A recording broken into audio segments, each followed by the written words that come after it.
Dostlar, Almanya'dan herkese selamlar. Almanya'da askeri saatlik çalışma ücreti 1 Ekim itibariyle 12 euroya yükseltildi. Bu zamla birlikte günde 8 saat, haftada 5 gün 40 saat, ayda 160 saat çalışma ile asgari en düşük maaş brüt vergi kesintisiz 1920 euro oldu.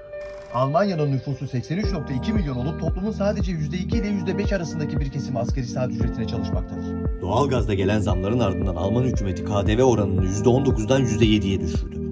Artan enflasyon karşısında maaşa zam, KDV'ye indirim bir nebze de olsa 100 güldü.